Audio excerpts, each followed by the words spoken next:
रात्री अंधकार दाटलेला, लोक भयभीत. तेव्हाच श्रीकृष्णांनी सुदर्शन चक्र हातात घेतलं आणि सुरू झाला नरकासुरवधाचा संग्राम. हीच कथा आहे नरक चतुर्दशीची. श्री स्वामी समर्थ. नरकासूर हा भौमासूर म्हणूनही प्रसिद्ध होता आणि प्राग्ज्योतिषपूर, आजचा आसाम प्रांत, येथे राज्य करीत होता. त्याने 16,000 राजकन्यांना बंदिवान करून ठेवले होते.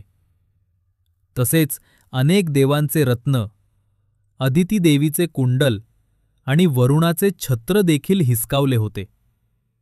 त्याच्या अत्याचारांमुळे देवता, ऋषी आणि लोक त्रस्त झाले होते. देवांच्या विनंतीनंतर भगवान श्रीकृष्ण आणि सत्यभामा यांनी युद्ध करून नरकासुराचा वध केला. कथा अशी आहे की नरकासुराला वरदान मिळाले होते की त्याचा वध स्त्रीच्या हातूनच होईल. म्हणून श्रीकृष्णाने सत्यभामेला युद्धात आपला सारथी बनवले आणि तिच्या मदतीने नरकासुराचा अंत केला. युद्धानंतर श्रीकृष्णाने कैद झालेल्या सर्व कन्यांना मुक्त करून त्यांना सन्मानाने स्वीकारले. नरकासुराच्या वधानंतर त्याच्या अंगावरील रक्त स्वच्छ करण्यासाठी कृष्णाने अभ्यंग स्नान केले व हा दिवस कार्तिक कृष्ण चतुर्दशीला होता. त्यामुळे या दिवशी अभ्यंग स्नान करण्याची परंपरा सुरू झाली. नरकासुराच्या मृत्यूनंतर त्याची आई पृथ्वी देवीने सर्वांना सांगितले की हा दिवस आनंदाने साजरा करावा, शोक करू नये.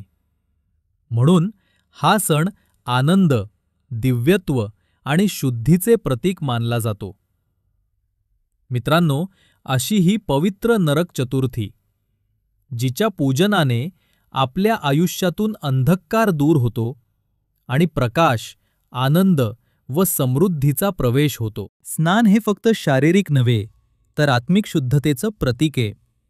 जर तुम्हाला ही माहिती आवडली असेल तर लाईक करा, तुमचे विचार कमेंटमध्ये सांगा आणि आणखी अशाच धार्मिक सांस्कृतिक माहितींसाठी सबस्क्राईब करायला विसरू नका.